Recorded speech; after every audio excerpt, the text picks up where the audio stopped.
धामा सच्चिदानंद मूर्ती पाय दाखवी अम्मा रागवे सागरात पाषाण तारिले तैसे तुकोवाचे अभंग उदकी रक्षले आरती तुकारामा स्वामी सद्गुरु धामा सच्चिदानंद मूर्ती पाय दाखवी अम्मा तुकिता तुडनेसी ब्रह्म तुकासी आले मनोनी रामेश्वरे चरणी मस्तक ठेविले आरती तुकारामा स्वामी सद्गुरु धामा सच्चिदानंद मूर्ती पाय दाखवी अम्मा नमो ज्ञानेश्वरा नमो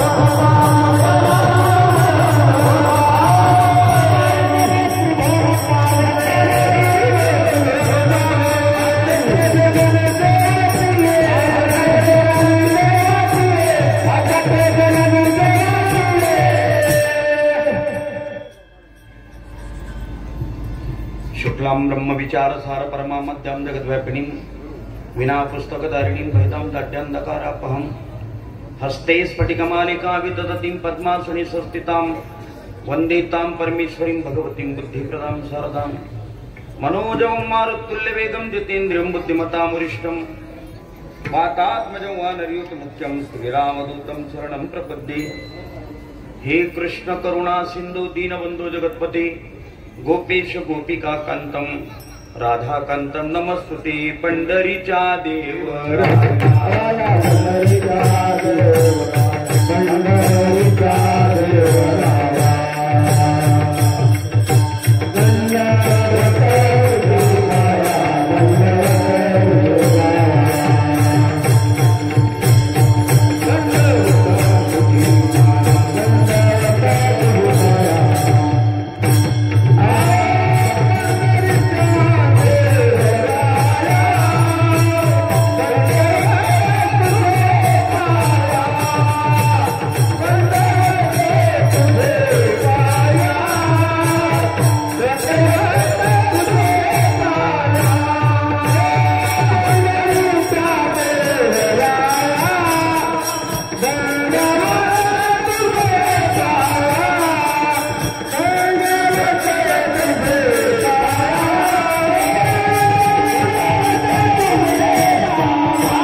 जगद्गुरु श्री संत तुकाराम महाराज झाड पादुका स्थान सेवा ट्रस्ट मासिक दिंडी समाज मावळ यांच्या वतीने प्रतिवर्षाप्रमाणे संपन्न होत असलेला आपल्या पवित्र अशा वालसई नगरीमध्ये हा अखंड हरिनाम सप्ताह तथा गाथा पारायण सोहळा या सोहळ्यातली द्वितीय क्रमांकाची सेवा माझ्या वाट्याला आलेली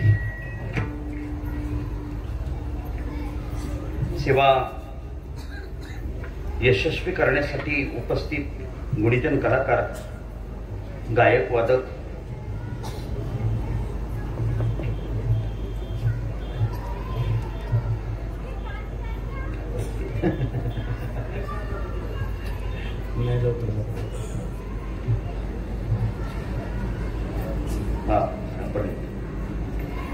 गायनाचार्य आदरणीय भक्तप्राम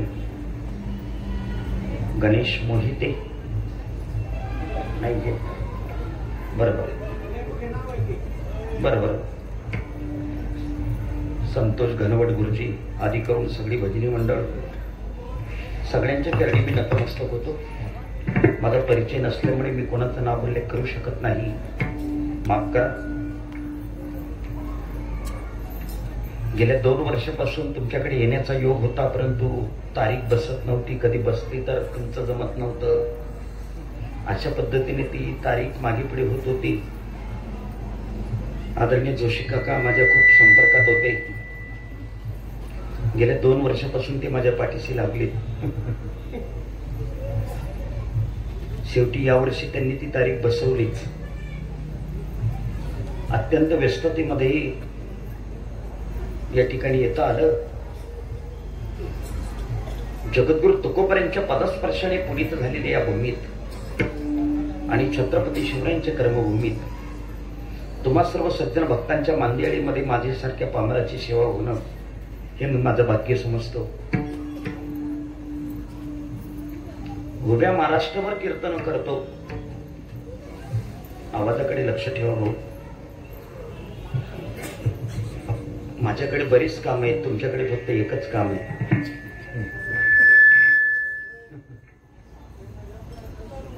उभ्या महाराष्ट्रभर कीर्तन करत फिरतो, पण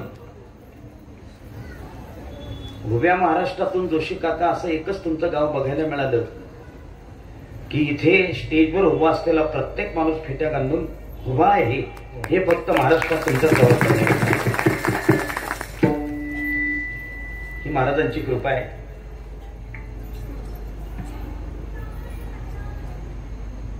सांगेन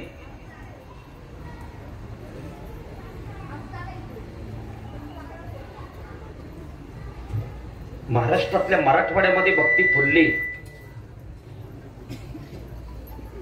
पश्चिम महाराष्ट्रात ती बहाराला आली,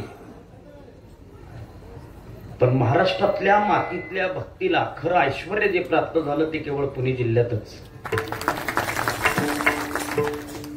हे तुमच्या तोंडावर बोलणं उचित नाही, परंतु वस्तुस्थिती मी नाकारत नाही किंवा नाकारणारा माणूस नाही. जी वस्तुस्थिती तुमच्यासमोर मांडण्याचा प्रयत्न केलाय, ऐकत राहा. प्रस्तुतचा अभंग जगद्गुरु तुकोबरांचे पट्ट शिष्य आणि एकेकाळी जगद्गुरु तुकोबरांचे कट्टर वैरी रामेश्वर भट्टांचा आहे. तो आरतीच्या रूपामध्ये म्हटला जातो. मला वाटतं मंडपात बसलेल्या प्रत्येक माणसाचा अभंग पाठ असावा. मी अजून 10 मिनिटं थांबतो. तुम्हाला काय सेट करायचं असेल तर आवाज करा. एका मिनिटात तुमचे आवाज बदलता येतो. मी 400 किलोमीटरचा प्रवास करून आलोय, एवढं लक्षात ठेवा फक्त प्लीज. विठाल विठाल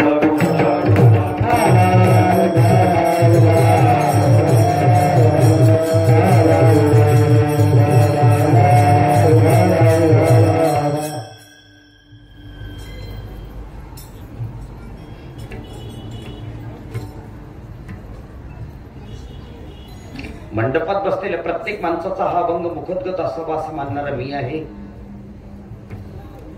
पु ल देशपांडे म्हटले, मराठी माणूस आम्ही त्याला नाही म्हणत जो महाराष्ट्रात जन्माला आलेला आहे. महाराष्ट्रीयन माणूस आम्ही त्याला नाही म्हणत जो शिवसेनेची परंपरा चालवतो. मग महाराष्ट्रीयन खरा माणूस तो आहे ज्याचा तुकाराम महाराजांच्या गाथेतला एक तरी अभंग पाठ आहे महाराज. त्यालाच महाराष्ट्रीयन म्हणून घेण्याचा अधिकार आहे, दुसऱ्याला नाही महाराज. इथल्या मातीला जो सुगंध लाभलेला आहे हा सुगंध केवळ आणि केवळ ज्ञानोबा तुकोबांच्या भक्तीमुळे प्राप्त झालेला आहे महाराज. आणि तुम्ही खूप भाग्यवान आहात महाराज. तुम्ही या मंडपात बसलेला आहात ना, इथे एवढी प्रकाश योजना आहे. या प्रकाश योजनेमुळे तुमचे चेहरे उजळून निघालेत. तुम्ही जर अजून इथून थोडस अर्धा किलोमीटर पर्यंत दूर गेला तर तुमचे सगळ्यांचे चेहरे काळवंडलेले दिसतील, कारण तिथे प्रकाश योजना नाही म्हणून. माझ्या बोलण्याचा अर्थ नीट लक्षात घ्या महाराज. तुम्ही इथून अर्धा किलोमीटर दूर जर गेला तर तुमचे सगळ्यांचे चेहरे काळवंडलेले दिसतील. का? प्रकाश योजना नाही म्हणून. तुम्ही पुण्यामध्ये राहणारी, पुणे जिल्ह्यामध्ये राहणारी माणसं एवढी संपन्न का आहेत? माऊली ज्ञानोबरांचा आणि तुकोबरांचा प्रकाश तुमच्या शहरांमध्ये आहे म्हणून. आम्ही त्या मनाने काळवंडलेलो आहोत महाराज. आम्ही खूप लांब राहतो. जोशी काका एक मोठे पण सांगतो, तुम्ही भाग्यवान आहात. तुम्ही माऊलींच्या जिल्ह्यात जन्माला आलात. तुम्ही भाग्यवान आहात, तुम्ही माऊलींच्या जिल्ह्यात जन्माला आलात. पण आम्ही तुमच्यापेक्षा भाग्यवान आहोत. आमच्या जिल्ह्यामध्ये माऊलीच्या गुरूंची समाधी महाराज, निवृत्तीनाथांची. चांगलं जुळून आलंय आपलं. बघूया कुठपर्यंत जुळतं ते. मला सूचना मिळाल्याप्रमाणे मी कीर्तन करेन. माझ्या घड्याळात 8:15 वाजलेत. मी 9:15 वाजता कीर्तन बंद करेन. मी वेळेचा फार भोगता माणूस आहे. त्याला कारण मी शिक्षक आहे. सकाळची 7ची शाळा 7:30ला जरी भरली पण 11ला सोडण्याच्या ऐवजी मी 9:15ला सोडून देतो. मी वेळेचा भोगता माणूस आहे. त्यामुळे तुमचा वेळ मी अजिबात दवडणार नाही, काळजी करू नका. तुमच्याकडची जबाबदारी हाताने टाळी वाजवणे, मुखाने नामस्मरण करणे, कीर्तनातून उठून न जाणे, कीर्तनात एकमेकाशी न बोलणे, कीर्तनात न झोपणे, कीर्तनात न धूम्रपान करणे, या सगळ्या गोष्टी तुम्ही पाळायला हव्यात. ऐकत राहा. रामेश्वर भट्ट चरोली रहिवासी, अत्यंत कर्मठ ब्राह्मण, वेदशास्त्र संपन्न ब्राह्मण. एक काळ असा होता महाराज, तुकोबारांना सगळ्यात कट्टर विरोध जर भक्तीमध्ये केला असेल तर रामेश्वर भट्टांनी केलेला आहे. आणि सुदैव बघा, ज्या रामेश्वर भट्टांनी एकेकाळी तुकोबारांचा कट्टर विरोध केला, त्याच रामेश्वर भट्टांनी तुकाराम महाराजांची आरती लिहिली. हे तुकोबारांचा मोठेपण आहे महाराज. आरती या शब्दाचा अर्थ सांगतो पहिल्यांदा, ती ऐका. आरती म्हणजे काय असते? आरती या शब्दामध्ये एक शब्द लोकलेला आहे, त्याचं नाव आहे आर्त. त्याला मराठी भाषेमध्ये उत्कटता असं म्हणतात. ज्या व्यक्तीबद्दल आपल्या मनामध्ये आर्त भावना किंवा उत्कट भावना निर्माण होते तिला म्हणतात आरती. आरती करणाऱ्याच्या नीट लक्षात द्या तुम्ही. महिला मंडळ इकडे बघा. तुम्ही नाराज का बरे? या महिन्याचे पैसे आले नाही का तुमच्या अजून? पडणार आहेत, उद्या सकाळपर्यंत पडतील. ते तुमचे मिनिस्टर आहेत ना, तटकरे, आदिती तटकरे, त्यांच्याशी सकाळीच बोललो मी. खरंच बोललो जोशी काका, खरंच बोललो मी. माझ्याकडे नंबर आहे त्यांचा, मी दाखवतो तुम्हाला. उद्या सकाळपर्यंत तुमचे पैसे पडतील. जर तुम्ही आज फ्रेश असलात, आनंदात असलात, तर रात्रीतून सुद्धा पडण्याची शक्यता आहे. फक्त तुम्ही आनंदात असा. ऐकत राहा, माझ्याकडे लक्ष द्या. आरती करताना पुजारी काय करतो माहिती? एका हाताने घंटी वाजवतो आणि एका हाताने आरती फिरवतो. माझ्याकडे लक्ष द्या. कीर्तन फक्त ऐकायचंच नसतं, कधी कधी बघायचं पण असतं. हे बघा, एका बाजूने घंटी वाजायची असते एका हाताने आणि एका हाताने आरती फिरवायची असते. बहुतेकांना हे जमत नाही. काय काय आरती फिरवायला गेले का घंटी खाली, आणि घंटी वाजायला गेले का आरती खाली. हुशार पुजारी तोच जो आरती पण फिरवतो, घंटी पण वाजतो. अशी आली पाहिजे. तो काय करतो लक्षपूर्वक ऐका. ती आरती देवाच्या अंगावरून गोळतो. याचा अर्थ काय कोणी सांगेल? उभं राहून सांगितलं तरी चालेल मला. आरती का ओवाळली जाते? आपली आजी ओवाळत होती म्हणून, आपली सासू ओवाळते म्हणून. या पलीकडे आपल्याला काही माहिती नाही किंवा त्याचं उत्तर आपल्याकडे नाही. ऐका आता आजच्या कीर्तनातून. पुजारी ज्या वेळेला आरती ओवाळतो त्यावेळेला तुमच्या आमच्यासारखी सामान्य माणसं ज्या वेळेला देवाच्या दर्शनाला जातात, आपल्या अंतकरण वृत्तीमध्ये असणारे असंख्य दोष आपण मूर्तीला स्पर्श केल्यानंतर त्याच्यात चालले जातात. चिंता नाही का? आपण ज्या वेळेला मूर्तीला स्पर्श करतो त्यावेळेला आपल्या अंतकरण वृत्तीमध्ये असणारे असंख्य दोष मूर्तीमध्ये चालले जातात. पुजारी ज्या वेळेला आरती ओवाळतो ना, ते सगळे दोष त्या आरतीमध्ये आणतो. ती आरती बाजूला घेतली, नंतर जेवढे आरती करायला आले असतात त्यांच्या समोर तो आरती धरतो. आपण काय करतो? ती आरती अशी घेतो, आपल्या अंगाभोवती फिरवतो. देवा, तुझे सगळे दोष मला लागू दे. मला नाही वाटत तुम्ही उद्यापासून आरती घ्यायच्या बांधणी पडा. ही आरतीची भावना आहे. आरती करणारा कोण हे ऐका नीट. वर्णविषयापेक्षा वर्णन करणारा जो असतो त्यावर वर्णविषय महत्वाचा असतो. पैलवानाचं वर्णन पैलवानानेच करावं महाराज. व्यापाराचं वर्णन व्यापारानेच करावं. पक्वाजाचं वर्णन मी करून काही उपयोग नाही, कारण मला काहीच कळत नाही पक्वाजातलं. पक्वाजाचं वर्णन पक्वाजानेच केलं पाहिजे. काय वाजवतात राव हे वर्णन. गायकाचं वर्णन गायकाने करावं. पुढचं बोलू, दारुड्याचं वर्णन दारुड्यानेच केलं पाहिजे महाराज. दुसऱ्याने करून काय उपयोग? ज्याला काहीच गंध नाही दारूचा, तो काय वर्णन करेल? त्या तोलामोलाची माणसं पाहिजे ना मला वर्णन करायला. तुका म्हणे अंगे तुका म्हणे अंगे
अंगी व्हावे ती आपण,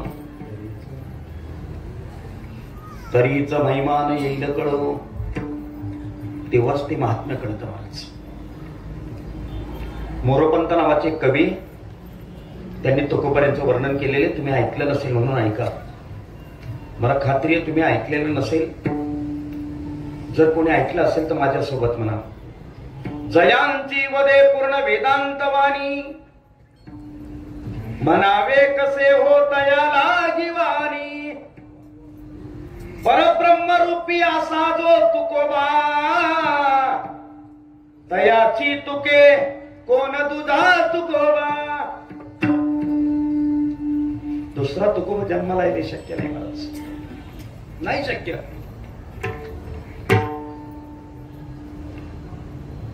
वर्णन कोण करते याच्यावर वर्णविषय अवलंबून आहे. तुमचं आमचं वर्णन आपले नातेवाईक करतील यात काय नवल, जावयाचं वर्णन सासू करेल यात काय नवल, मित्राचं वर्णन मित्र करेल यात काय वर्णन, काय नवल आहे. पण जगद्गुरु तुकोबारांचं वर्णन एकेकाचा कट्टर वैरी करतो हे नवल आहे महाराज. म्हणून वर्णनाला विशेष महत्व आहे. ऐका, बाहेरगावची 2-4 पाहुणं गाडीतून खाली उतरली. ज्यांच्या घरी जायचं होतं त्यांचा पत्ता होता, पण गाव ठिकाणा माहिती नाही. एका टपरीवर एक तरुण उभा होता. ते पाहुणे त्या तरुणाजवळ गेले आणि त्याला सांगितलं, बाबा रे आम्हाला यांच्या घरी जायचंय, हा पत्ता माहिती का तुला. त्याने तो पत्ता घेतला आणि पाहिलं तेव्हा त्याचं डोकंच फिरलं. का, ज्याचा पत्ता त्या कागदावर लिहिलेला होता त्याचं आणि त्याचं 2 पिढ्यांचं वैर होतं. त्याने तो पत्ता पाहिला आणि डोकंच फिरलं त्याचं. तो पत्ता विचारणारा म्हणतो, तुला काही अक्कल आहे का. म्हणजे काय, पत्ता कोणाला विचारावं हे तरी कळतं का, झालं काय ते सांगा ना. आणि यांचं आमचं 2 पिढ्यांचं वैर आहे. यांच्या बायांनी पाणी टाकलं रस्त्यावर तर आमच्या बाया ओलांडत नाही, आणि आमच्या बायांनी टाकले तर यांच्या बाया ओलांडत नाही. इतकं वैर आहे, हाड वैर आहे आमचा, हाड वैर. आणि मला पत्ता विचारतो. जागा नाहीये महाराज मंडपात. आता इथे मधल्या पॅसेज मध्ये बसवलं तरी चालेल. नाही सरकणार नाही ते बाया, माणसं सरकून जातील, बाया नाही सरकणार. ते उगाच सरकल्यासारखे करतील, ते सरकणारच नाही अजिबात.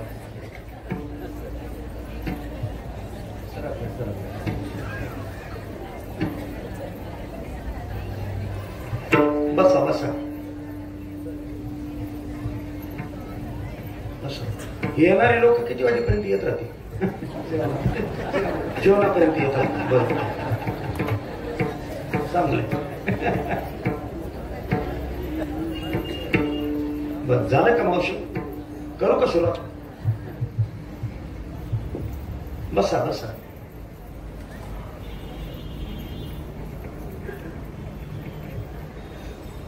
पाहुणे म्हटले, अरे बाबा तुझं आणि त्यांचं वैरी आम्हाला काय माहिती, आम्ही त्यांच्या घरी पाहुणे म्हणून चाललोय. तुझं आणि त्याचं वैरी हे आम्हाला जर माहिती नाही नसतं तुला कशाला पत्ता विचारला असता. बरं बरं दुसऱ्याला विचारा जा म्हटले. ते पाहुणे पुढे निघाले. तेवढे त्या तरुणाने पुन्हा आवाज दिला, हो पाहुणे इकडे या. काय झालं, झालं ना बाबा, बोलला असता तू, तुझं त्यांचं वैरी जाऊ दे ना आता, आम्हाला इकडे या. जवळ बोलवलं आणि मग त्या पाहुण्यांना विचारलं, तुम्ही ज्यांच्याकडे चालले त्यांच्याकडे तुमचं काय काम आहे, ऐका आता. तो म्हटलं, तुझं त्याचं जर 4 पिढ्यांचं वैर आहे तर आम्ही त्यांच्याकडे कशाला चाललो हे कशाला विचारतो. नाही काय काम आहे तुमचं ते सांगा. त्यांचा मुलगा MBBS झालेला आहे, आमची पण मुलगी BA-MS आहे. कुठेतरी सोयरीक संबंध जुळावेत या अपेक्षेने आम्ही आलेलो. तो काय सांगतो ते नीट ऐका कान उघडून. कोण, ज्याचं 4 पिढ्यांचा वैर आहे तो सांगतो, पाहुणे तुमची मुलगी बिनधास्तपणे त्यांच्या घरी देऊन टाका. तुझं 4 पिढ्यांचा वैर आहे ना, आमचं जरी 4 पिढ्यांचा वैर असलं तरी त्यांच्यासारखे प्रामाणिक माणसं आमच्या जिल्ह्यात नाहीत, हे मी खात्रीने सांगतो. याला म्हणतात दुश्मनाचं वर्णन. तसं एकेकाचे कट्टर वैरी तुकोबारांचं वर्णन करतात महाराज. म्हणून या वर्णनाला विशेष महत्व प्राप्त. आज आमच्याकडे एक शब्द आहे हाड वैरी. हाड वैरी कळतो का तुम्हाला. वरून वरून नाही, आतून वैर असतो त्याला हाड वैरी म्हणतात. आर्त भावना अंतःकरणामध्ये निर्माण झाली. महाराज तुम्ही स्वामी म्हणजे मालक आहात, तुम्ही सद्गुरूचे धाम आहात, तुम्ही सच्चित आनंद स्वरूप आहात. माझ्यावर कृपा करा आणि तुमचे पाय मला दाखवा. हे वर्णन करावं रामेश्वर भट्टांनी. महाराज काय अवस्था असेल, कोणता असा प्रसंग घडला असावा महाराज. सकाळची वेळ होती, घोड्यावर देहू गावामध्ये प्रवेश केला. बाहेर कोणाला तरी विचारलं, तुकोबा नावाचा कुणबी कुठे राहतो इथे? महाराज सरळ चालले जा, गावाच्या शेवटच्या टोकाला त्यांचं घर आहे. हरकत नाही. सकाळची वेळ होती, तुकोबाराय डबा भरून बाहेर गेले होते. शौच विधीला टॉयलेटला बाहेर गेले होते तुकोबाराय. पूर्वी लोक जेवताना घरात जेवायचे आणि टॉयलेटला बाहेर जायचे. आता हॉटेलात जेवून येतात आणि टॉयलेटला घरात बसतात. सुशिक्षित म्हणतात यांना. तुकोबाराय बहिर्विधीला गेले होते. तुकोबारायांची मुलगी होती भागीरथी नावाची, ती दंतधावन करत होती, दात घासत होती.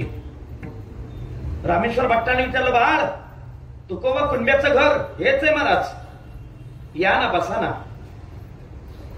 संस्कार बघा, संस्कार बघा नीट.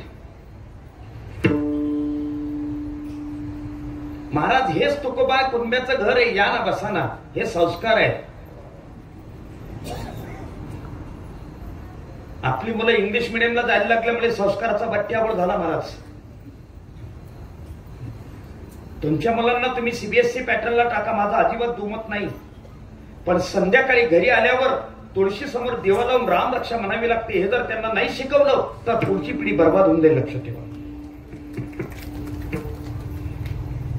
तुमच्या मुलांना इंग्लिश मिडियमला टाका, माझा अजिबात दुमत नाही. पण शाळेत जाताना आईबापाचा पाया पडून जावं लागतं. हे संस्कार त्यांना द्या. महाराज महाराज या ना, बसा ना. नाही. कुठे गेले तुझे वडील? बहिर्विद्येला गेलेत. कोणत्या दिशेला गेलेत? आता आली का पंचायत? लहानशी मुलगी, तिने सांगितलं गावाच्या बाहेर जा. बसले असतील बाबा, मी कस काय बोलतो? तुकोबारायांची भागीरथी नावाची मुलगी तुकोबारायांची ओळख देते. महाराज तुमच्या अंगावर शारे उभे राहतील. तिने सांगितलं, महाराज गावाच्या बाहेर जा, ज्या बाजूने भजनाचा आवाज दिला त्या बाजूला माझे बाबा बसलेले असतील. काय ऐश्वर्य असेल भजनाचं महाराज, काय ऐश्वर्य असेल.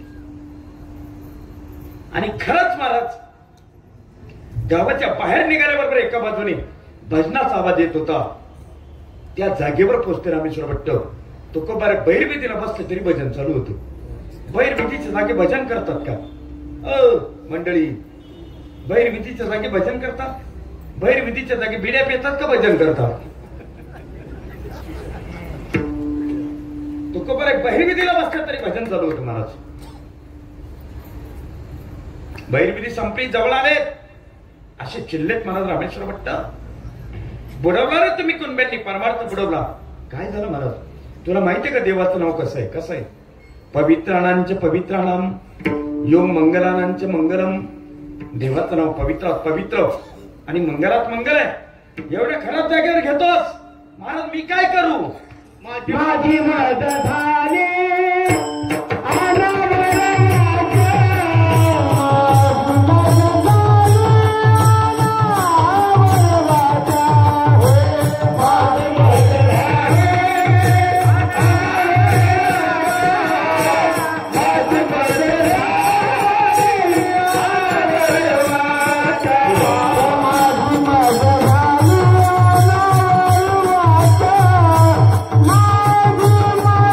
Oh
माझं असं मत आहे, इथपर्यंतचा प्रसंग सगळ्यांना माहिती महाराज. मी जो सांगितलं ना तुम्हाला, हा प्रसंग तुम्हाला सगळ्यांना माहिती. तुम्ही हजारो वेळेला हा कीर्तनाचा ऐकलाय. याच्या पुढे काय घडलं ते मला सांगायचे, ते महत्वाचं आहे. याच्याकरता मला ही पार्श्वभूमी तुमच्यासमोर मांडावी लागली. लक्षपूर्वक काय करता टाळकऱ्यांनी, इथपर्यंतचा प्रसंग सगळ्यांना माहिती, पण याच्या पुढे काय झालं ते फार महत्वाचं आहे. ज्या वेळेला तुकोबारांनी रामेश्वर भट्टांना सांगितलं, महाराज माझी वाचा शांत बसत नाही हो, असं काढ ना तुझी वाचा बाहेर. तुकोबारांनी आपली वाचा बाहेर काढली आणि रामेश्वर भट्टाने ती वाचा आपल्या हातामध्ये धरली, जीभ, आणि मग तुकोबाराने सांगितलं, आता म्हण बरं रामकृष्ण. आता मी ती तुमच्यासमोर एवढा बोलतोय ना, कोणीतरी उठा, म्हणजे सांगतो बरं का, खरंच नका उठा, कोणीतरी उठा आणि माझी वाचा पकडा, जीभ पकडा आणि मला म्हणा कर कीर्तन. करता येईल का? मला नाही करता येणार. मला तुकोबारांवर हा धर्मसंकटाचा प्रसंग उद्भवला. आतापर्यंत तुकोबारांची वाचा रामकृष्णारी म्हणत होती, हे खरं आहे, पण ज्या वेळेला रामेश्वर भट्टाने ती जीभ आपल्या हातामध्ये पकडली तेव्हा तुकोबारांच्या डोळ्यातून अश्रू बाहेर आलेत आणि तुकोबारा भांडण करतायत. कोणाशी? कोणाशी? रामेश्वर भट्टाशी नाही, पांडुरंगाशी. भांडण काय ते ऐका, महिला मंडळ नीट ऐका. अंगावरची साडी फाटली, नवऱ्याला साडी आणा, साडी आणा, साडी आणा अजिबात म्हणायचं नाही. त्याच्याबरोबर कुठे लग्नाला जायची वेळ आली की ती फाटलेली साडी घालायची आणि तो फाटका पदर पुढे आणायचा. दुसऱ्या दिवशी न सांगता साडी हजर. मी तरी फाटकी म्हटलो, तुकोबारांनी फार वेगळा शब्द वापरलाय. आता पहिले सिद्धांत सांगतो, नंतर प्रमाण म्हणतो. बायकोच्या अंगावरची साडी फाटली याची लाज बायकोला नाही, ती जशी नवऱ्याला आहे, तसं भक्ताच्या जीवनात गुन्हा पुरं झालं की त्याची लाज भक्ताला नाही, देवाला आहे.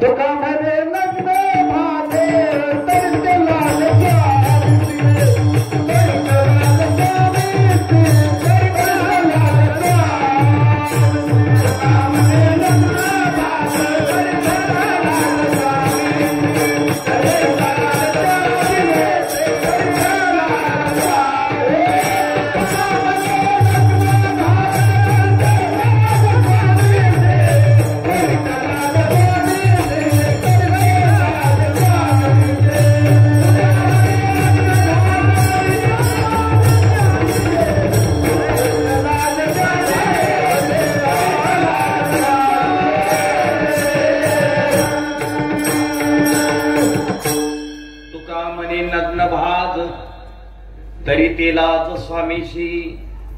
पत्नीच्या अंगावरची साडी फाटली नाही याची लाज जशी पतीला आहे, तसं भक्ताच्या जीवनात एखादं संकट उभं राहिलं तर त्याची लाज देवाला आहे. महाराज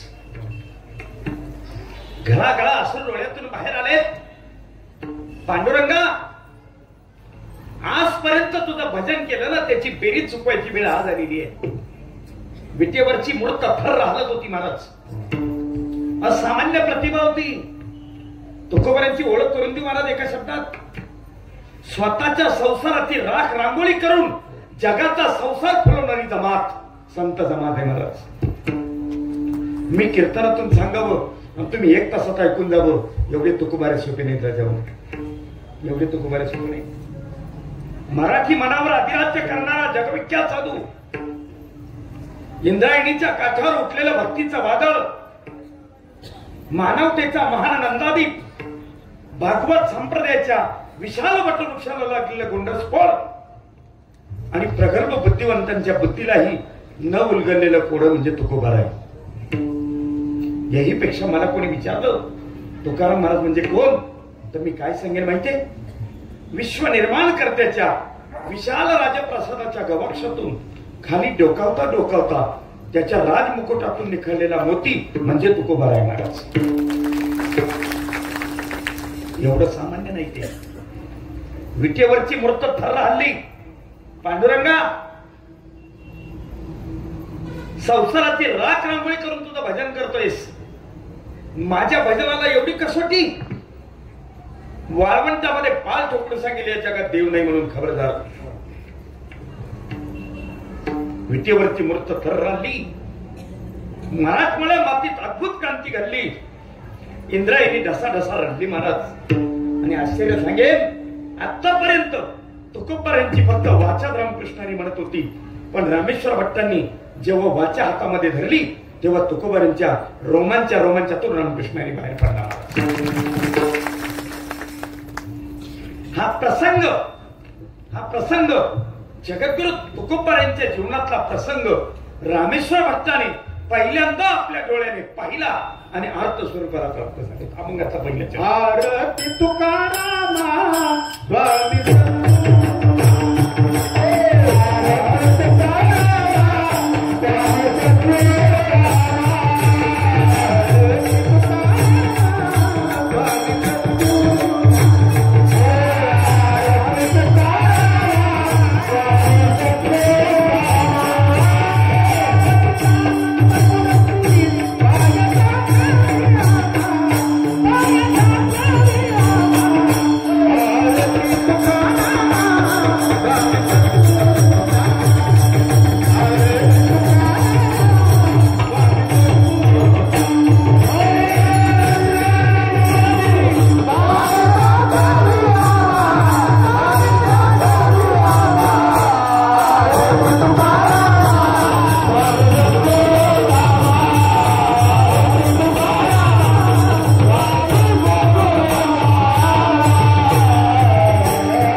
जगद्गुरु तुकोबारायांचं साहित्य जगप्रसिद्ध झालं त्याला कारण फक्त एकच आहे, महाराजांची नामनिष्ठ ख्याती. तुकोबारायांचा नामस्मरणावर असताना विश्वास कलियुगामध्ये जो प्रेरक आहे, कृते यध्यायतो विष्णू त्रेतायाम यजतो मखई द्वापारी परिचर्याणाम करवतो हरी कीर्तनात. तुकोबारायांना ज्ञात होतं कलियुगामध्ये केवळ आणि केवळ नामस्मरणाचं एक असं शास्त्र आहे, असं एक सूत्र आहे की जे तुम्हाला कलिकाळावर सुद्धा विजय मिळवता देऊ शकतं. केवळ नामस्मरण. तुकोबारायांचं नामस्मरण करता करता एवढ्या टोकावर पोचले महाराज की तुकोबारायांनी देवाला सांगावं, तुझी या नामाचा महिमा तुझं न कळे मेघश्यामा. सामान्य गोष्ट आहे. देवाला म्हणतात तुझं न कळे मेघश्यामा. तुम्ही इथे बसलेल्यांपैकी मी जर तुम्हाला एखाद्याला म्हटलं तुम्हाला काही कळत नाही, तुम्ही मला गावाच्या बाहेर सुद्धा निघू देणार नाही. एवढं साधं आहे. विनेकरी बुवा, मी शिक्षक माणूस आहे, रोज 50 पोरांना शिकवतो, मला थोडंफार कळतं असं मला वाटतं. काय मत आहे तुमचं? मान्य आहे. चौकदार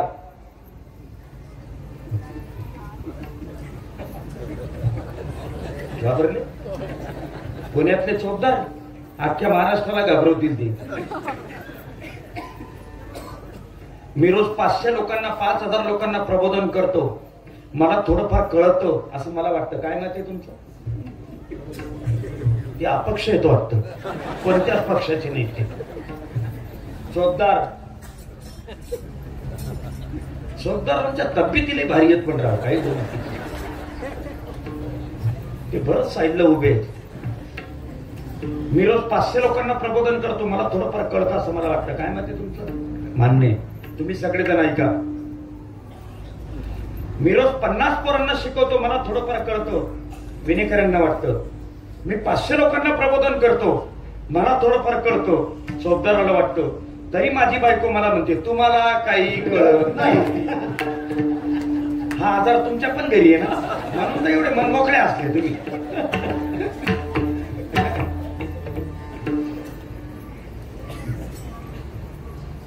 आमच्या नाशिक जिल्ह्यामध्ये मखमलाबाद नावाचं एक गाव आहे, तिथे कीर्तनात चाललो होतो महाराज. पूर्वी माझ्याकडे गाडी नव्हती, मी बसने प्रवास करायचो जशी का. नाशिकच्या स्टँडवर उतरलो. माझे असेच कपडे होते, धोतर होतं, शर्ट होता, टोपी नव्हती, हातामध्ये बॅग होती, फेटा नव्हता. एक सुडबुड घातलेला तरुण माझ्याजवळ आला आणि मला म्हटलं तू गुरव आहे का? आता अरे तुला ऐकायची सवय नाही राहिली. मला जरा वाईटच वाटलं, पण म्हटलं याचा परिचय घेऊ.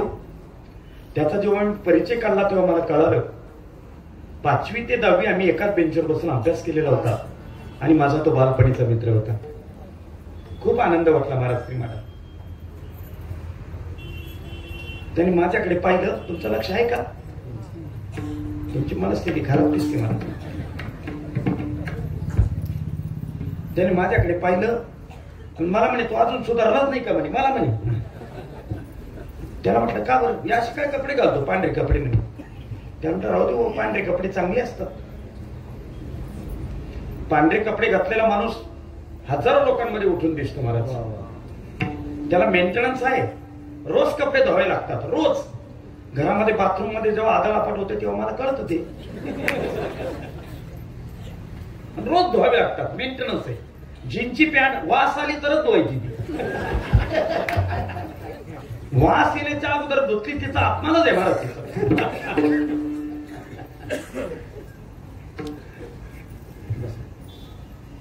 मलाही आनंद वाटला. तो मला म्हटला, कुठे चाललास? म्हटलं, मग मला बांधलं. तुम्हाला म्हटला, मखमलाबाद माझ्या घरापासून 10 मिनिटाच्या अंतरावर आहे. आपण घरी जाऊ, माझ्या घरी जेवण करू, मी तुला गाडीवर नेऊन घालतो. मलाही बरं वाटलं. मी कार्यक्रमाच्या जागेवर फोन केला, त्यांना सांगितलं मी जेवण करून येतोय. आम्ही गाडीत बसलो. त्याने गाडी चालू केली आणि त्याच्या बायकोला फोन लावला. मी पाहुणे आणतो बरं का, तुमच्याकडे आहे का पद्धती?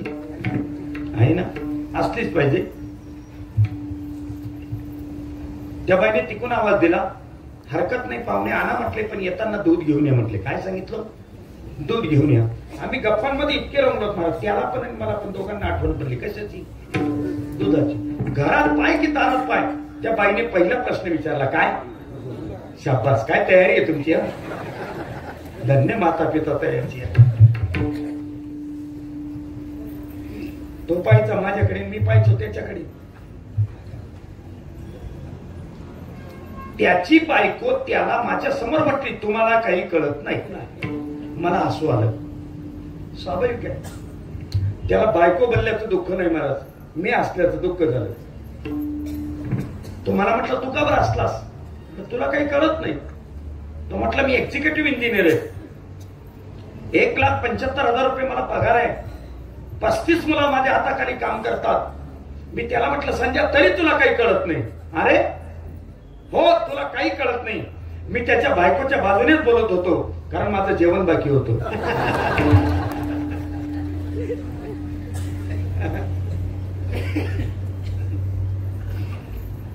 आम्ही जेवण केलं. त्या बाईने सगळा स्वयंपाक उचलला. स्वयंपाकगृहामध्ये गेली. मी फेटा बांधत होतो महाराज. फेटा बांधता बांधता त्याने मला विचारलं, खरं सांग, मला खरंच काही कळत नाही? हो, तुला खरंच काही कळत नाही? तो म्हटला, कस काय?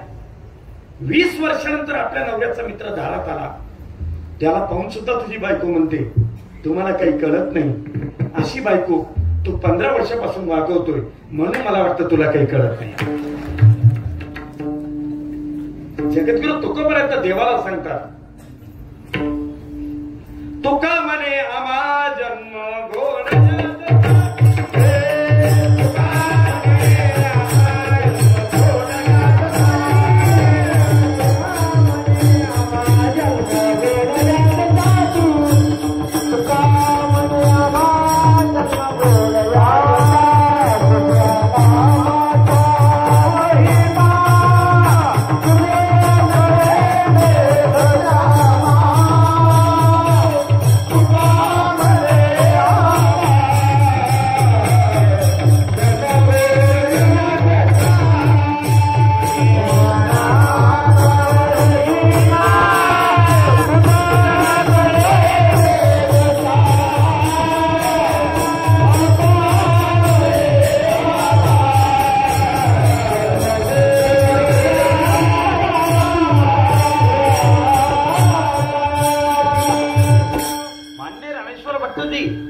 आम्ही मान्य करतो. तुमच्या जीवनातला असा एखादा प्रसंग सांगा ना, ज्याच्यातून तुम्ही जगद्गुरु तुकोबरायांचं मोठेपण मान्य करतात. महाराज सांगतायत, सांगतो तुम्हाला, ऐका. राम तुकाराम तो नाम एक अंग. एक राम अयोध्येतला आणि दुसरा देहू मधला. तो अयोध्याधीश राम हे जगद्गुरु तुकोबराय तुकाराम. राम तुकाराम दो नाम एक अंग, उनका सेतु भंग गया, इनका अभंग. रामाने बांधलेला सेतू आज अस्तित्वात नाही, पण माझ्या तुकोबांनी बांधलेला सेतूचा अभंग आधी सारीच्या राजाचा गाथा जसाच्या तसा जगाला चालत आहे. हे मोठेपण आहे आमचं, हे मोठेपण आहे महाराज. घडला प्रसंग, रावणाचं सैन्य बिथरलं, सगळे राक्षस पळायला लागले. रावण युद्धात तळावर आला आणि त्याने विचारलं राक्षसांना का पळतायत? सगळी वानरं लंकेमध्ये घुसतायत. अरे येतील कसे? पाय सेतू बांधायचं काम चालू आहे. रावण मायावी होता, त्याने अशी उडी मारली, आधांतरित उडी मारली. पहिलं खरंच सेतू बांधायचं काम चालू होतं. खाली उतरता उतरता उतरता धासित झाला. सगळे राक्षस जमा झाले. काय झालं? मला का बरं असतायत? मूर्ख आहात तुम्ही. काय हे मायावी काम आहे पाण्यावर दगड तरायचं? हे मी पण चालू शकतो. कोण म्हटला? कोण म्हटला? रावण. बाकीचे राक्षस म्हटले शक्य नाही हो, पाण्यावर दगड तुम्ही नाही चालू शकत. अरे मी तारतो, आणा दगड. एका राक्षसाने मोठा दगड उचलला, रावणाच्या हाताजवळ दिला. रावणाने तो दगड तोंडाजवळ आणला, काहीतरी म्हटला आणि जसा पाण्यात फेकला तसा तो दगड तरला. जबाबदारीने बोलतोय महिला मंडळ. रावणाने पाण्यावर दगड तारला. ही वार्ता लंकेमध्ये पसरली आणि सगळे राक्षस नाचायला लागले. काही राक्षसांनी रावणाला कडेवर घेतलं, नाचायला सुरुवात केली. एक राक्षस पुण्यात गेला आणि त्याने डीजे लावून आणला. डीजे का बरं? डीजेवर नाचावं राक्षसांनीच. आणि पूर्वी तरी डीजेवर फक्त राक्षसच नाचायचे.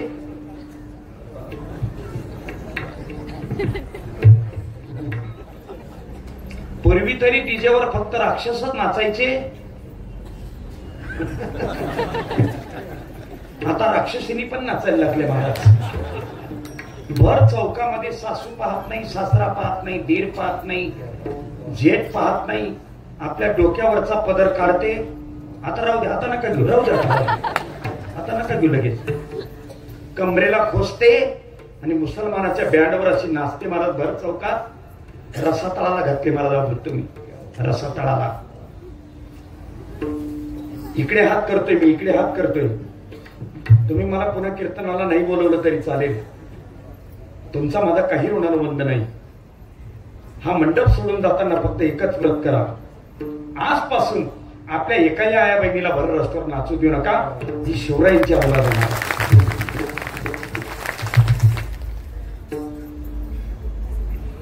राक्षस नाचायला लागले, रावणाला खांद्यावर घेऊन नाचायला लागले.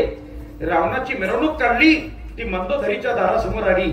मंदोदरीने पाहिलं, एका दासीला बोलवलं आणि विचारलं, सांग, खाली जाऊन एखाद्या राक्षसाला विचार, रावणाची मिरवणूक काय आहे.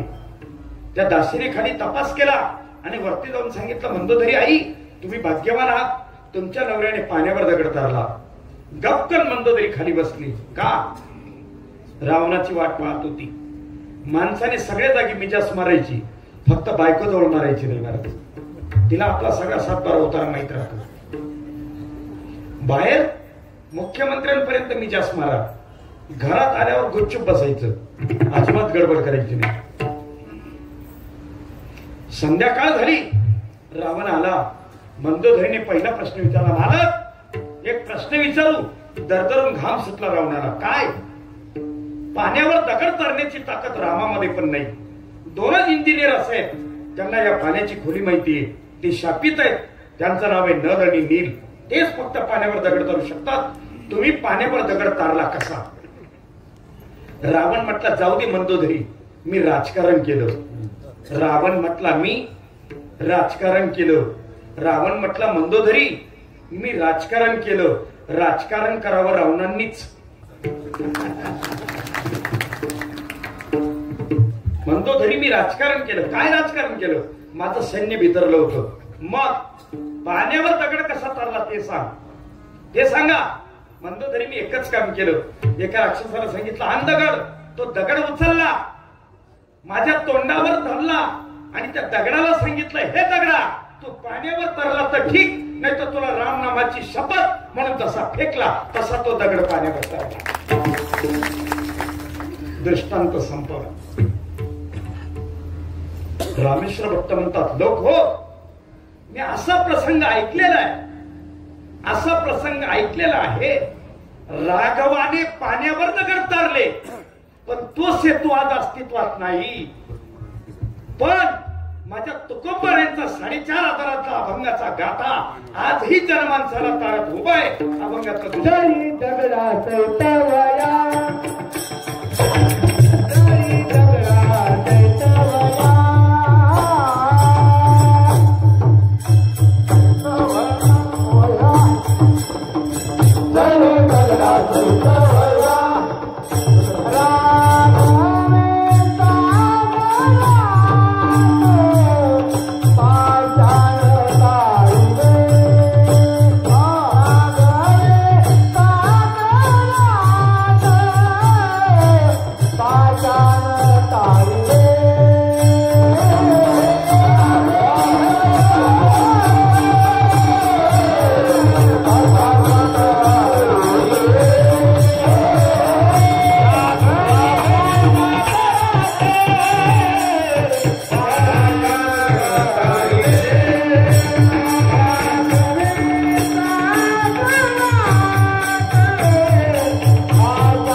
रामेश्वर भट्ट वर्णन करतायत लोक. हो,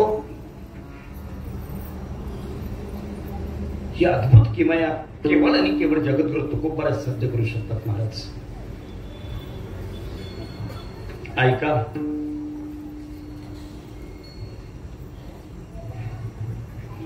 तुकोबारांचा एक अभंग आहे, रामेश्वर भट्टांचा एक अभंग आहे. मने रामेश्वर भट्ट द्विजा, तुका विष्णू नाही तुझा. द्विज या शब्दाचा अर्थ ज्याचा 2 वेळेला जन्म होतो त्याला म्हणतात द्विज. हा शब्द फक्त ब्राह्मण जमातीला लागू पडतो.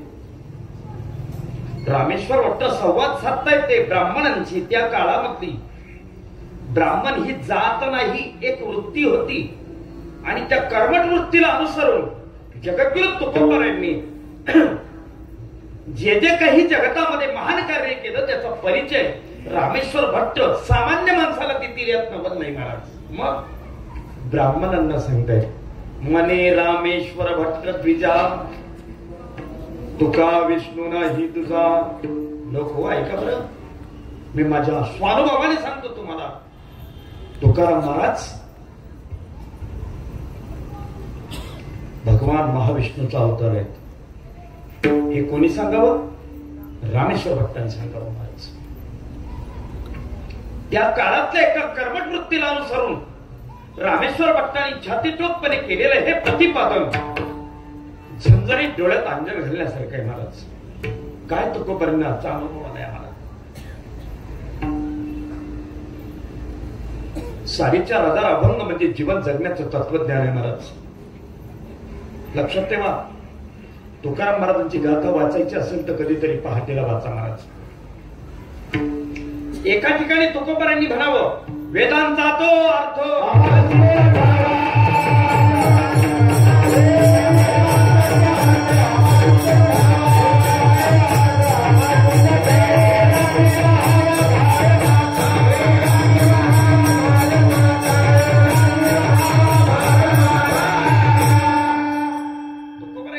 किती कठीण आहेत ऐका.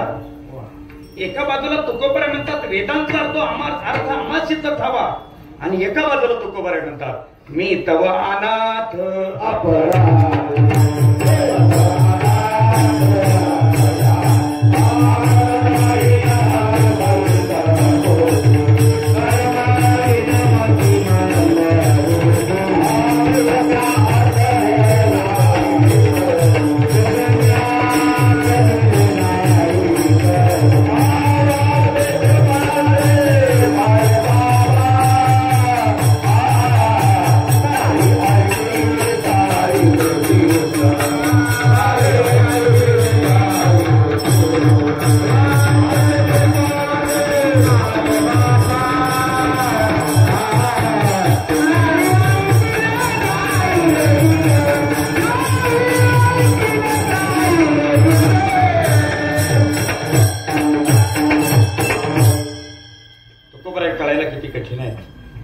एका बाजूला तुकोबऱ्यांनी म्हणावं वेदांचा तो अर्थामाशीच ठावा, हेरांनी वाहावा भार माथा.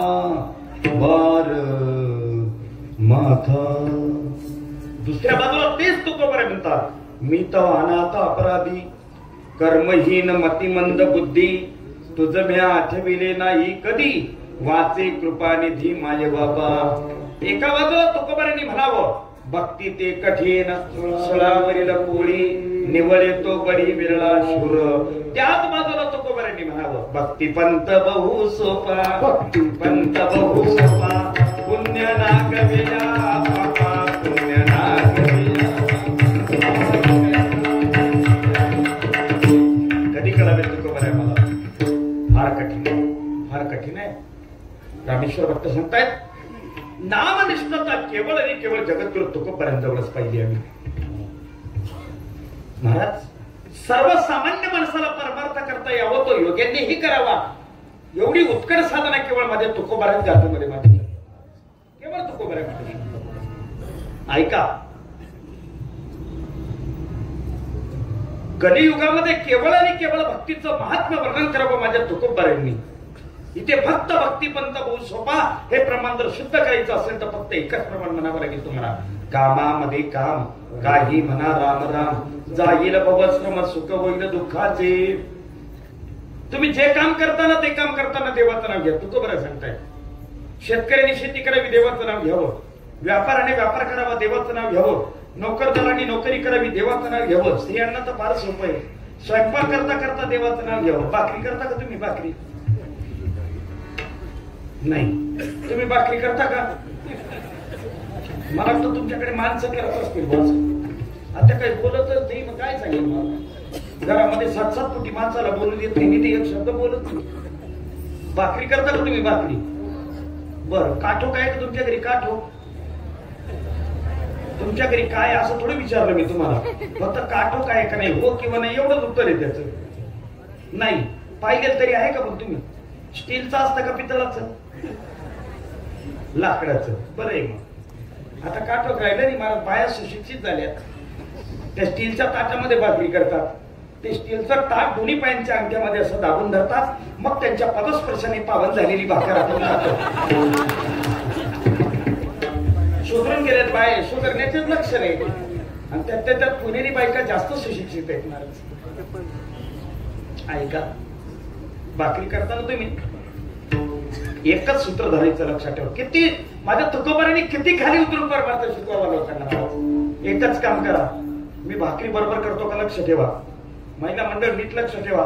ताटामध्ये पीठ ओतायचं म्हणायचं रामकृष्णारी, पीठ पाणी टाकायचं म्हणायचं रामकृष्णारी, पीठ मळायचं म्हणायचं रामकृष्णारी, भाकरी थापायची म्हणायचं रामकृष्णारी, तवा ठेवायचा रामकृष्णारी, भाकरी टाकायची रामकृष्णारी, उलटी करायची रामकृष्णारी, शेकून घ्यायची रामकृष्णारी, नवऱ्याच्या ताटात वाढायची, वाढताना एकच म्हणायचं काय? आता तर म्हणा माऊली हो बघा कट्टर येतो, देवाचं नाव घेऊ देत नाही तोंडात. बाकी काय म्हणाल? काय म्हणाल? अय माऊली हो काय म्हणाल? भाकरी बरोबर केली कमी अशीच करतात ना. गॅस पेटवला का?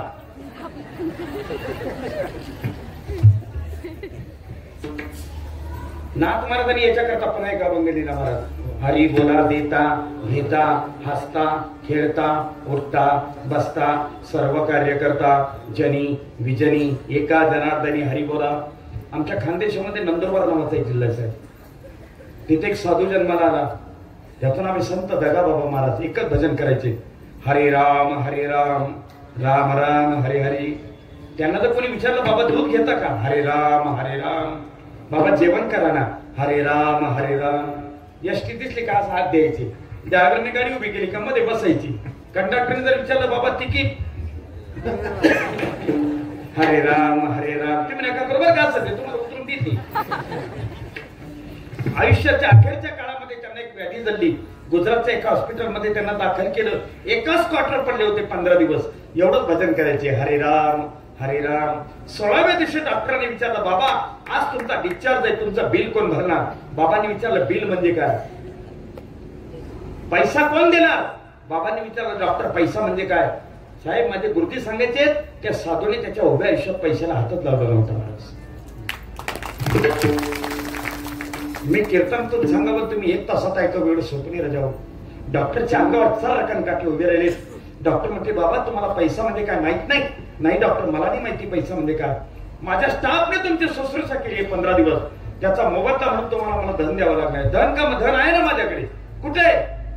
पलंगाच्या खाली कमंडलू. त्या कमंडलूत पहा म्हटले 1000 रुपये बिल झाले बाबा तुमचं. कमंडलू मध्ये काय असणार आहे बघा तर खरं. त्या डॉक्टरने जेव्हा तो कमंडलू उचलला तेव्हा तो कमंडलू म्हणत होता हरे राम राम हरे हरे. पुढचं बोलू तो शिका का? त्या डॉक्टरने त्याच्या हॉस्पिटलला नाव दिले संत दगाबाबा हॉस्पिटल. हे माझ्या तुकोबारांनी शिकवलं मला. तुमच्या कामातली वृत्ती आणि तुमच्या वृत्तीतला तादात्म्य भाव जोपर्यंत तुमचं भजन करत नाही. अरे भजन या टोकाला पोहोचू देत. तुकोबारे सांगतायत की भजन करता करता तुम्ही थकला तरी चालेल, देवाने तुमचं भजन केलं पाहिजे. या भजनापर्यंत पोहोचणार. या भजनापर्यंत तुम्ही पोहोचलं पाहिजे. काय शिकवलं? ज्याला सामान्य माणसाला जीवन जगायला शिकवलं, ज्याला सामान्य माणसाला भोजन करायला शिकवलं. युक्त आहार विहार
आवरू का?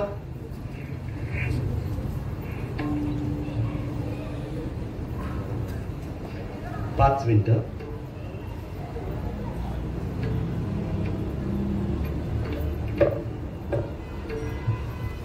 तुकोबारांनी जगाला भजन करायला शिकवलं. यात तर नाही तुकोबारांनी जगाला भजनासोबत भोजन पण कसं करावं ते पण शिकवलं मला.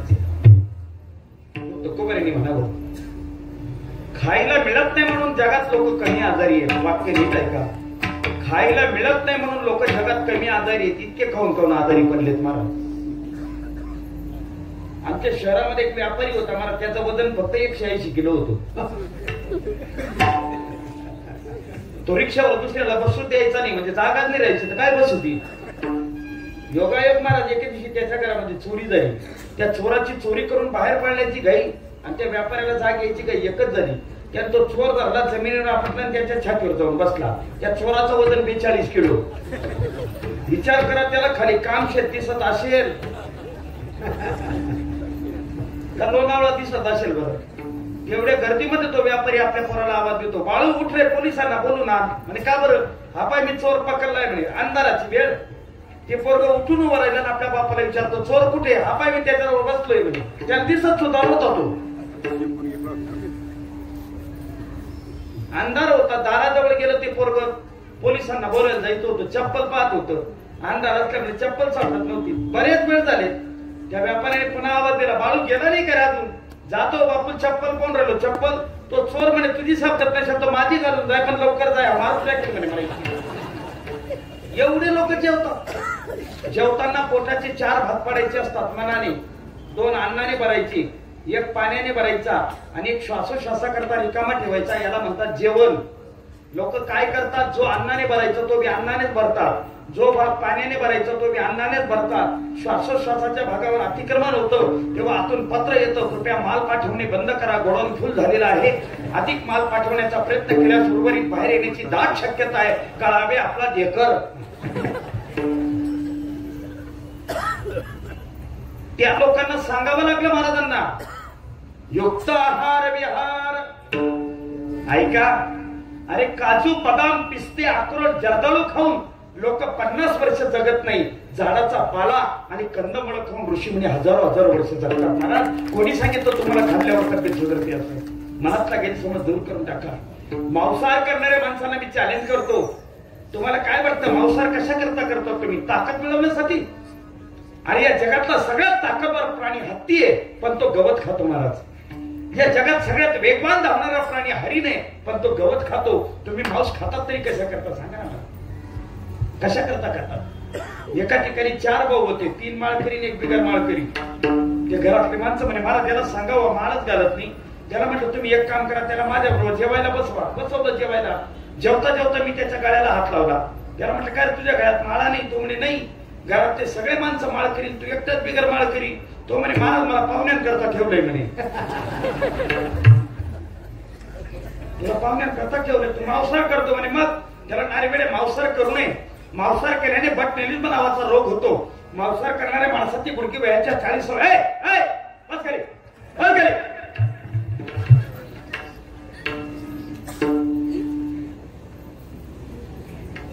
अडचण अशी मला लहान पोर अजिबात आवडत नाही. त्याला मी शिक्षक माणूस आहे. दिवसभर आईशी सांभाळतो आणि रात्री कीर्तना त्रास घेतात. बरं मी इतका आगाऊ माझ्यापेक्षा ते 7 आगाऊ. मागच्या वर्षी माझ्या वर्गात एक होतं महाराज जोशी काका. त्याला म्हटलं राम्या डबा दाखव रे. त्याने डबा घेतला मला दिला. उघडला ना पुरणपोळी होती. त्याला म्हटलं खाऊन का रे? खाऊन घ्या ना सर म्हणे. आणि घरी गेल्यावर आईने विचारलं तर काय सांगशील? सांगून देईल कुत्र्याने खाल्ला म्हणून. क्या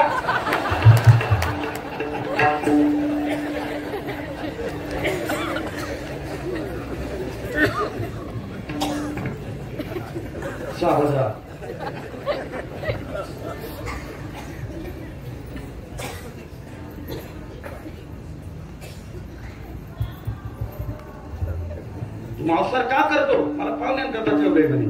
पाहुण्यांकरता ठेवलंय. आणि मांसाहार केल्याने बटलिझम नावाचा रोग होतो. मांसाहार करणाऱ्या माणसाचे गुडघे वयाच्या 40व्या वर्षानंतर निकामी होतात. हे अभ्यासाने बोलतोय तुमच्या समोर सगळं. मांसाहार करणाऱ्या माणसाच्या शरीराचा मज्जातंतू अतिमेदाच्या प्रमाणामुळे लवकर कुजू शकतो. मांसाहार करू नये. तो म्हणे मग काय खावा? त्याला म्हणतो पुरणपोळी. तो म्हणे 1000 पोळी 1 नाळी बरोबर राहते म्हणे. काय डोकं पडतं काय याच्यात? माझ्या तुकोबारीने जगाला सांगावं बाप हो कमी खा बरं. कमी खा. तुम्हाला जास्त दिवस जगायचं असेल, ज्याला असं वाटत असेल आपल्याला भरपूर आयुष्य लाभावं, त्याने कमी खात राहा. कमी खात राहा. युक्त आहार विहार. माझ्या तुकोबारांनी जगाला भजन शिकवलं.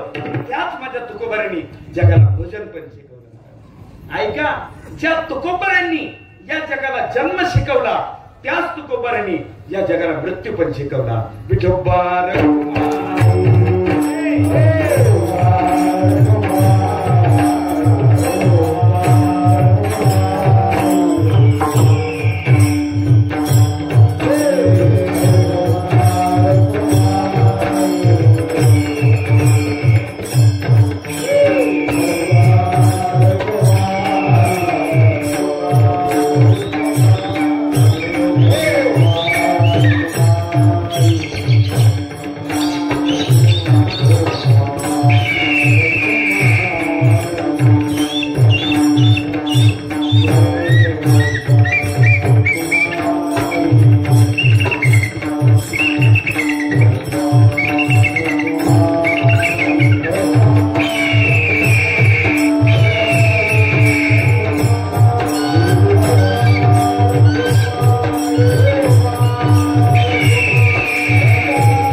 5 मान्यवरांना विनंती करतो की आपण व्यासपीठावर या.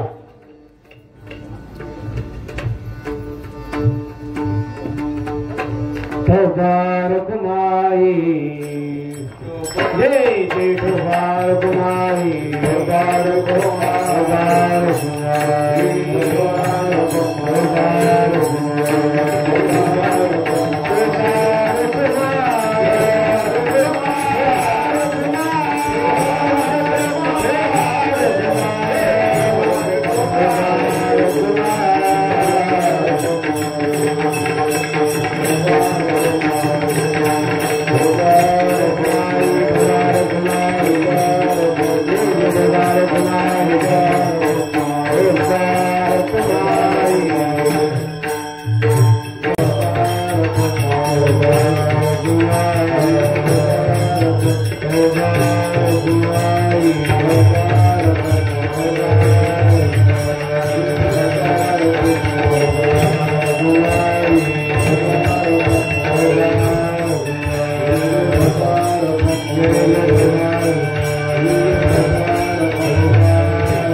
स्वातंत्र्य लढ्यामध्ये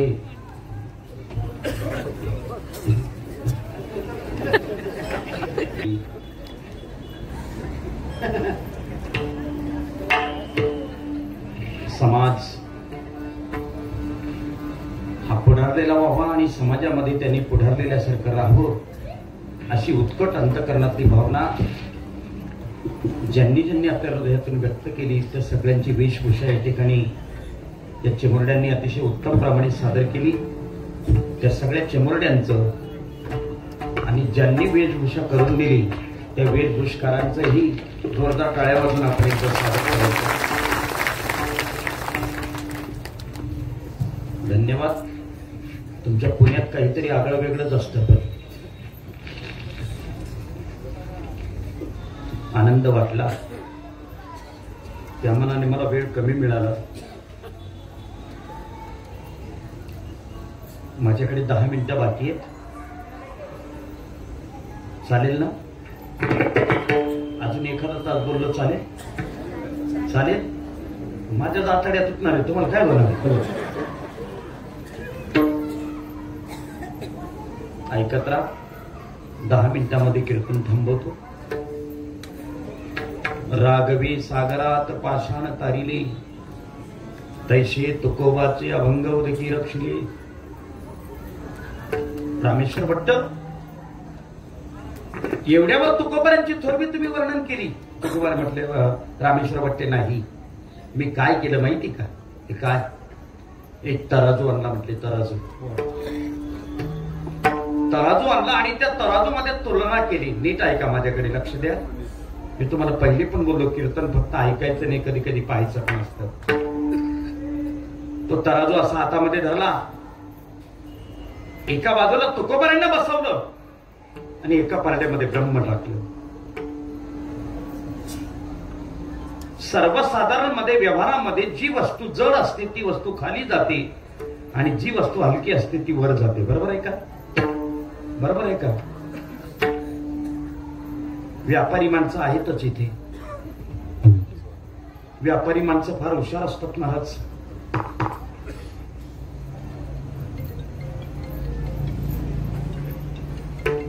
सर्वसाधारणपणे व्यवहारामध्ये जी वस्तू जड आहे ती खाली जाते आणि जी वस्तू हलकी असते ती वर जाते. पण कुठे? तराजूमध्ये. अलौकिकत्व आहे. अभंग जरा लक्षपूर्वक ऐका.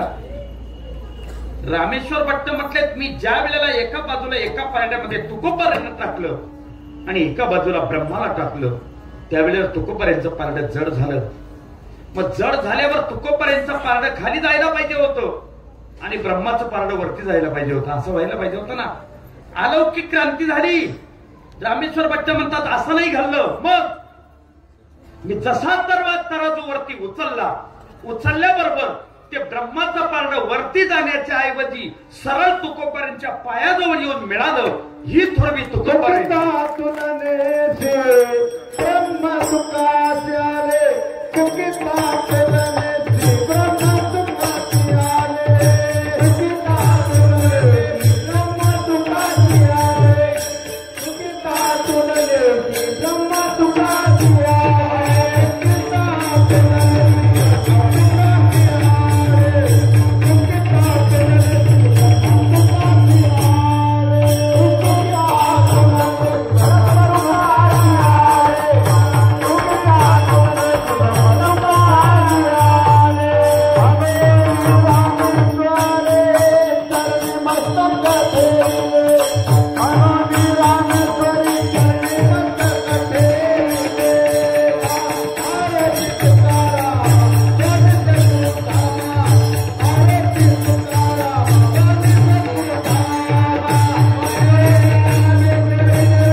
मराठमोळ्या मातेत अद्भुत क्रांती घडली. काय तुकोबारांचं पारडं खाली जायला पाहिजे होतं आणि ब्रह्माचं पारडं वरती जायला पाहिजे होतं, पण ते तसं नाही झालं. मग ब्रह्माचं पारडं सरळ निघालं आणि तुकोबारांच्या पायाजवळ येऊन थांबलं. ही ताकद माझ्या तुकोबारांची. तुकिता तुलनीसी ब्रह्म तुकयासी आले. रामेश्वर भट्ट सांगतात, ऐका ब्राह्मणांनो, मी एवढा सामान्य नाही कोणाच्याही पायावर डोकं ठेवायला. कोण म्हणतो? रामेश्वर भट्ट म्हणतात, द्विजांनो ब्राह्मणांनो ऐका, मी कोणाच्याही पायावर डोकं ठेवायला एवढा साधा नाही. पण मी एकच विचार केला, ज्या अर्थी ब्रह्म तुकोबारांच्या पायाशी येतं म्हणून मी रामेश्वरी चरणी मस्तक ठेवी, म्हणून मी पायावर मस्तक ठेवलं. लक्षात ठेवा. रामेश्वर भट्ट म्हणतायत, जगद्गुरु तुकोबारांची ही जी थोरवी आहे ना, ही थोरवी जगप्रसिद्ध आहे राजा.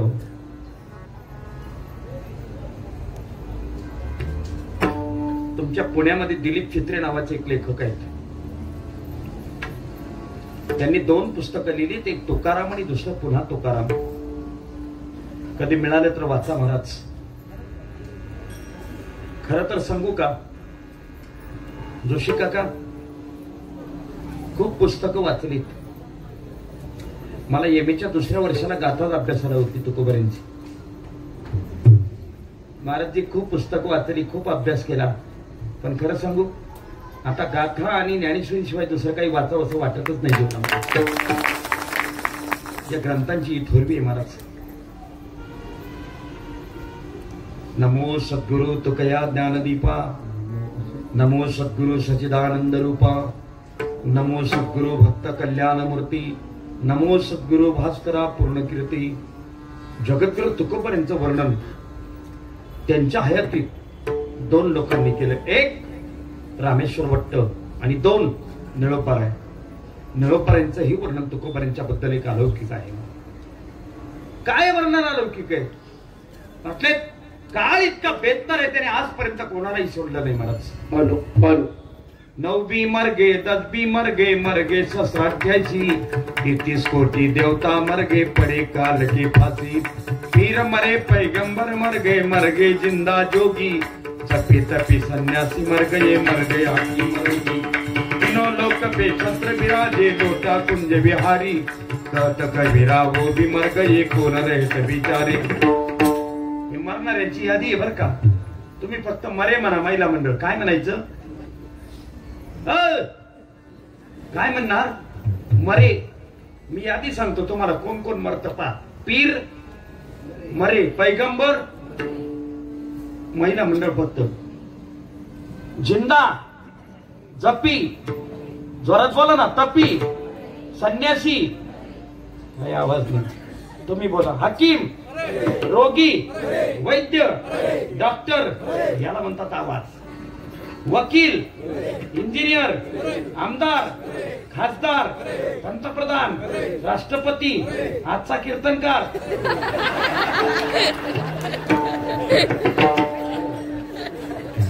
जाऊ दे रे भाऊ घरी, जाऊ दे रे मला, जाऊ दे.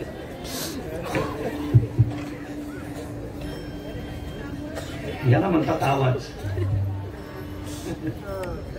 सगळे मरे, सगळे मरे, फक्त मंडपाच्या बाहेर आहेत तेवढेच तरी फक्त, बस. बाकी सगळे मरे महाराज. एकाची मोटरसायकल चोरीला गेली, त्याने पोलीस स्टेशन मध्ये कंप्लेंट दिली नाही, कारण त्याचा पोलिसांवर भरोसा नव्हता. माणसाने 3 गोष्टींवर भरोसा ठेवायचा नाही. औरत की जात, पुलिस की बात आणि गद्दे की लात. काय काय काय नवीन सांगा मला. तुमचं पाठ नाही होणार, 2 महिने लागतात त्याला पाठ करायला. तो स्मशानभूमीमध्ये येऊन बसता, जिथे माणसं जातात तिथे एक माणूस जवळ गेला आणि त्याला विचारलं, साहेब इथे का बरं बसले? मोटरसायकल चोरीला गेली. मग ती मोटरसायकल चोरणारा चोर गाव सोडून पळून जाईल ना, इथे का बरं बसला? तो म्हण चोराला कुठे बी जाऊ दे रे, एक ना एक दिवशी ती येईलच ना म्हणे. म्हणजे माणसाला मारा बाबा, जगापर्यंत मरण निर्विवाद.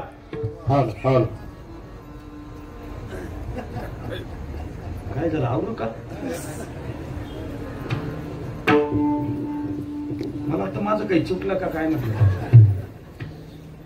ऐका, ज्या काळाने रामाला सोडलं नाही, कृष्णाला सोडलं नाही, पण तोच काळ माझ्या तुकोबारांना पाहिलं महाराज. प्रयाण काळी देवे विमान पाठविले, तरी ज्या काळा माझी अद्भुत वर्तने मानव देह घेऊन निष्ठामा गेली.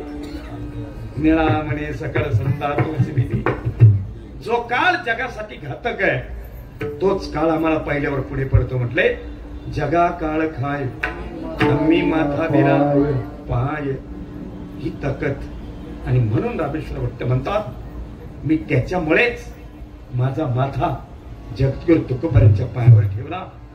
खूप आनंद वाटला. माझ्या घड्याळात 9 वाजलेत.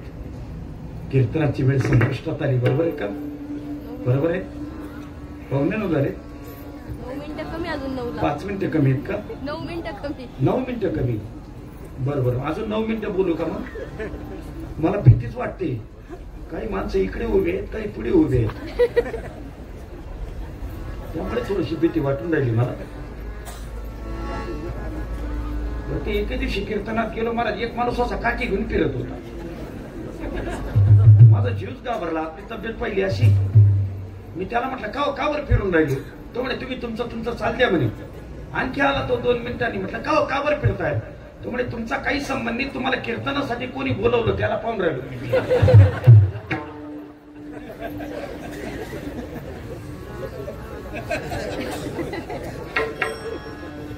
इतका सुंदर उपक्रम आहे महाराज, खूप आवडला मला. मी तुमच्या अध्यक्षांना पण बोललो, शेलार साहेब ना, येवले साहेब, भरतजी येवले ना, त्यांच्या हॉटेलवरच उतरलो होतो आम्ही आता. मी त्यांना बोललो, इतकं सुंदर नियोजन. मला तुकोबारांचं एक प्रमाण आठवलं महाराज. तुका म्हणे सत्य कर्मा व्हावे साह्य. इतका सुंदर उपक्रम आहे ना महाराज. प्रत्येकाने आपली किंमत इथे मोजून जा महाराज. ज्याला जे वाटेल ना त्याने ते सहकार्य करा.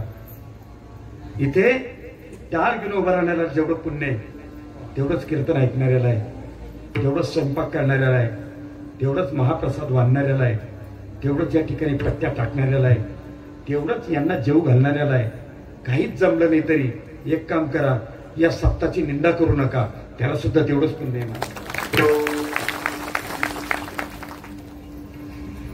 जर चुकीचं काम केलं दुःख भोगावंच लागणार. एका रेल्वे स्टेशनवर अशी जाम गर्दी जमली, पाय ठेवायला जागा नाही. आली रेल्वे, स्टेशन मास्टरने जाहीर केलं एकच डबा खाली आहे, सगळे बसा म्हणे. सगळेच्या सगळे बसले महाराज. सगळ्यांना जागा मिळाली. कॉलेजचे 4 कॉलेज कुमार खाली उभे होते, त्यांना काही जागा मिळाली नाही. ते म्हणे का रे, म्हाताऱ्यांना जागा मिळाली, आपल्याला जागा नाही, हा आपल्या कॉलेजचा अपमान आहे. त्याच्यामध्ये एक जे होतं ना ते बीकॉमच्या पुढे 4-5 किलोमीटर गेलेलं होतं. ते म्हणे थांबा मी जागा मिळवतो. गेलं डब्याजवळ, त्याने जोरात आवाज दिला, साप साप साप साप. म्हटलं सगळा डबा साप. जेवढे मध्ये बसले होते सगळेच्या सगळे खाली उतरले आणि मग हे चारीच्या चारी मध्ये जाऊन बसते आणि एकमेकाच्या हातावर टाळी देतात. घे मिळवली का नाही जागा, याला म्हणतात डोकं, याला म्हणतात बुद्धी. फुकट पिकाम झालं का, घे टाळी. 10 मिनिटं झाले तरी गाडी जात नव्हती. एकाने हळूच खिडकी वरती केली, बाहेर एक म्हातारा उभा होता. त्याला विचारलं, बाबा 10 मिनिटं झाले गाडी का वर जात नाही? बाबा म्हणे गाडी गेली आणि डबा याच्यामध्ये साप होता, त्याच्यामुळे याला इथे टाकून गेले.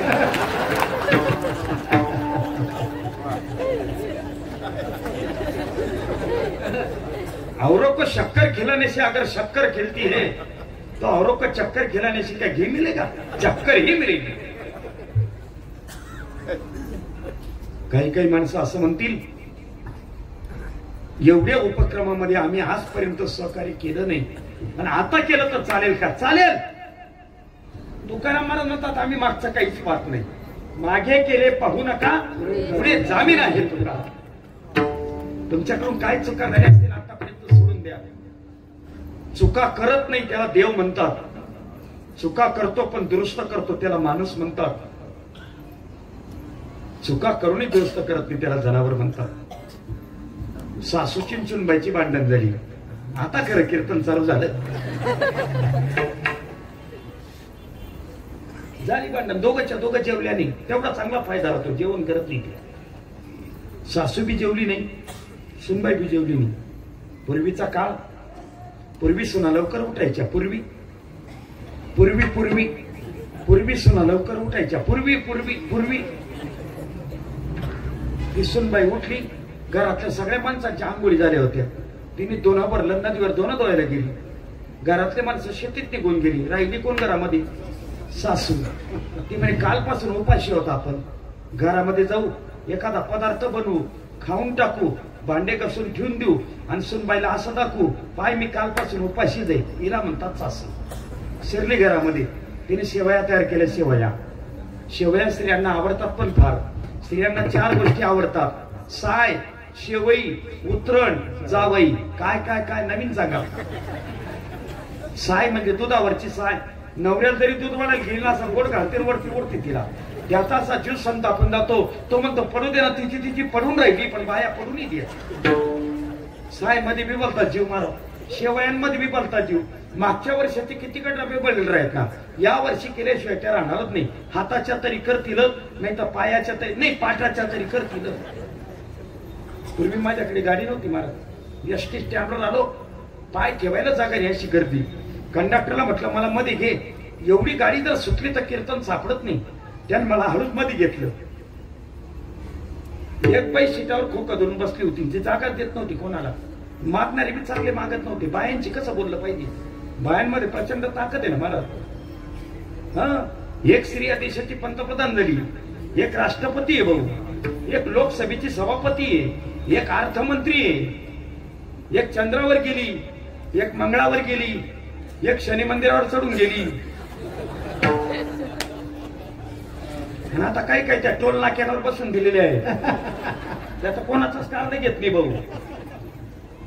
हे मागणारे बी चांगलं मागत नव्हतं. त्या बाईने जागा नाही दिली. मी कंडक्टरला विचारलं का काय झालं, म्हणजे ती बाई खोका धरून बसती, जागा देत नाही. असं सरका तुम्ही बाजूला. मी गेलो तिथे. आता ती बाई शानी आणि मी डायरेक्ट 150 म्हणतात ती. तुमच्या गावाला बोलून एवढे साहेब एकच काय परवडेल. तुमच्या गावाला बोलून 150 म्हणतात मला. मी 150. तिला म्हटलं मावशी खोकं उचल. ती म्हणे उचलणार नाही. खोकं उचल. कंडक्टरला सांगू का, मंत्र्याला का सांगत तरी उचलणार नाही म्हणे. म्हटलं काय खोक्यामध्ये? शेवया. कुठे घेऊन चालली? जावयाला द्यायला. का बरं ते त्यांच्या गावाला बनवत नाही का? त्यांना साथ नाही म्हणे बनवायची, फुकटचं खायची बरी साथ आहे त्यांना.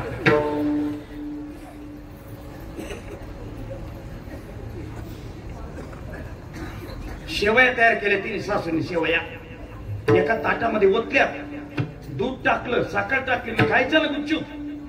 तिथे इंडिकेटर लागलं. खाता खाता जर सुनबाई येऊन लागली तर पॉझिटिव्ह होईल म्हणे.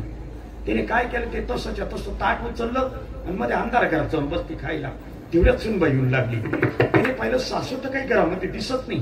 मग गॅसवर दूध कसं काय पडलेलं आहे. या आरती सासूबाई शेजारच्या गावात गेली असेल, त्याला यायला 15 मिनिटं लागेल. आपण एक काम करू, घरात जाऊ, पावशेर 100 दूध पिऊन घेऊ. दिवसभर जेवायला जरी मिळालं नाही तरी दुधाचा दमदमा राहील. शिरली ती बी घरामध्ये. तिने बी ताटामध्ये दूध ओतलं. पण पिता पिता तिला आठवण झाली, जर सासूबाई येऊन लागली तर फजिती होईल. मग तिने बी ते ताट उचललं, मध्ये अंधारा घरात गेली. आता तिथे आरोपी नंबर 1 बसलेलाच होता. पण सासूची चूक नव्हती ना महाराज. का बरं? ती मालकीने हो, ती केव्हाही खाई पिईल. सुनबाईची चूक होती ना. चूक होती काय? सासूला न विचारता दूध पिण्याचा प्रयत्न. चूक केली पण दुरुस्त करून घेतली महाराज. सासूने जसं तिच्याकडे पाहिलं, काय ग सुनबाई काय करते? काय नाही आत्याबाई, तुम्ही शेवया खात होत्या ना, त्या कोरड्या झाल्या असतील म्हणून दूध टाकायला आले. होती का नाही हुशार? पुण्याचंच माहेर होतं तिचं. माणसाच्या हातून चुका होतात महाराज, त्याला त्या फक्त दुरुस्त करता आल्या पाहिजे. खूप प्रसन्न वाटलं. प्रचंड समाज, उत्कृष्ट लाईट योजना, उत्तम स्पीकरवाल्याकरता टाळी वाजवा एकदा. उत्कृष्ट व्यवस्थापन. तुमच्या या मंडळाला मी लाख लाख धन्यवाद प्रदान करतो. कार्यक्रमासाठी ज्या पखवाज वादकांनी मला साथ दिली मी त्यांचाही मनपूर्वक ऋणी आहे. ज्या गायकांनी मला मनपूर्वक साथ दिली त्यांचाही मनपूर्वक आभारी आहे. चौबदारने 2-4 गुळ दिला त्यांचा पण मी आभारी आहे. तुम्ही सर्व सज्जन भाविक मोठ्या प्रेमाने उपस्थित आहात, तुमचाही मनपूर्वक आभार. मला आल्यानंतर आरामाची सोय व्यवस्था ज्यांनी केली, तुमचे अध्यक्ष आदरणीय एवढे साहेब, त्यांचाही मनपूर्वक आभार मानतो. ज्यांच्या माध्यमातून तुमचा माझा संपर्क होऊ शकला गेल्या 2 वर्षापासून 3 वर्षापासून, ते अखंड माझ्या संपर्कात आहेत. आदरणीय जोशी काका, त्यांचाही मी मनपूर्वक ऋणी आहे. भगवान प्रभू परमात्मा आणि जगद्गुरु तुकोबाराय तुमच्या भगवत भक्तीला अशीच प्रेरणा देत राहोत एवढीच अपेक्षा व्यक्त करतो आणि या ठिकाणी थांबतो. ज्ञानेश्वर महाराज